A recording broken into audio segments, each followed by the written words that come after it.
अपने पराए। घर की लड़ाइयाँ कितनी भी हो, लेकिन ये भी सच है कि किसी पर कोई आपत्ति हो तो अपना ही परिवार साथ देता है। भैया, मेरे पीछे पुलिस लगी है, प्लीज मुझे बचा लो।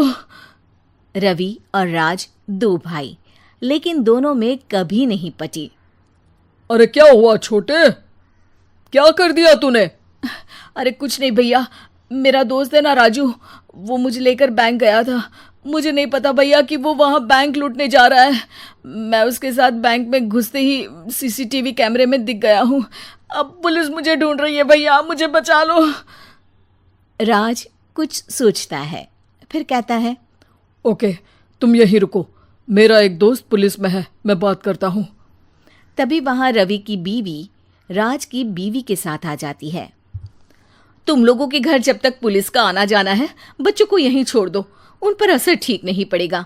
तभी वहां पुलिस आ जाती है। चलो चलो, कौन है रवि, थाने चलो। मैंने कुछ नहीं किया, मुझे कुछ नहीं पता।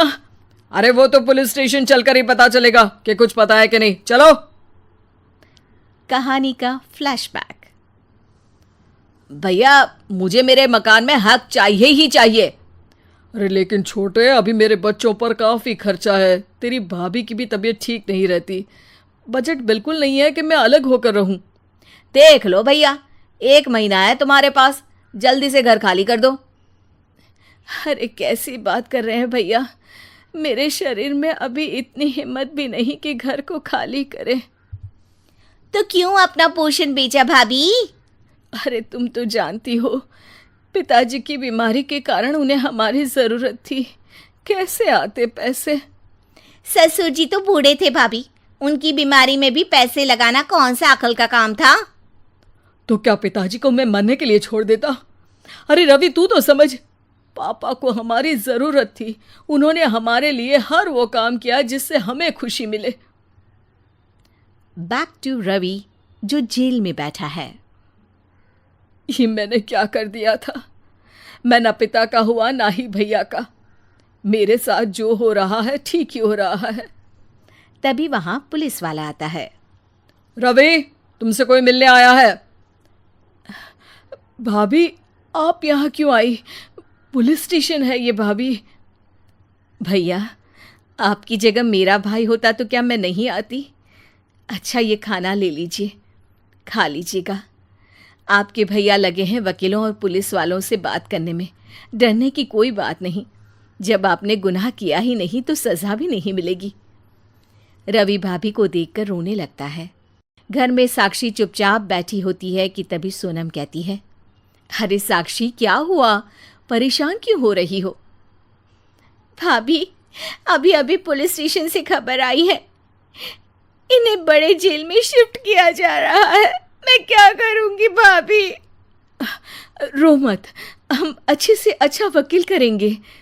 लेकिन उसमें तो बड़े पैसे लगेंगे दीदी, हम इतना पैसा कहाँ से लाएंगे? अरे क्यों, ये मकान है ना, और मेरे कुछ गहने भी हैं। साक्षी की आंखों में पानी आ जाता है। पर दीदी, ये तो आप और भैया की मेहनत की कमाई है। पापा के बाद भी तो हम लोगों का सब खत्म हो गया था, पापा को तो बचा नहीं पाए, लेकिन भैया को ज़रूर बचा लेंगे, और भगवान चाहेंगे ना तो दोनों भाई मिलकर इससे भी बड़ा मकान खड़ा कर लेंगे। साक्षी।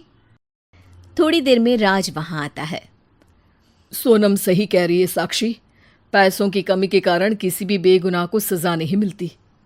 राज एक अच्छा सा वकील करता है। सोनम और साक्षी बचाए पैसे और अपने गहनों को बेचकर रवि का केस लड़ते हैं और जल्द ही रवि जेल से बाहर आ जाता है।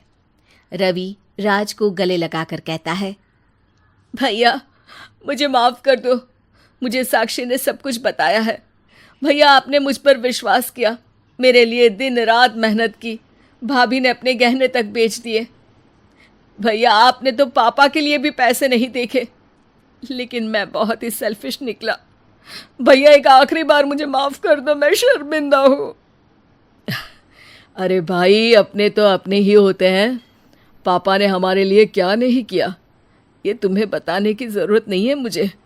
और फिर तू तो मेरा भाई है, पैसे से बढ़कर रिश्ते होते हैं भाई।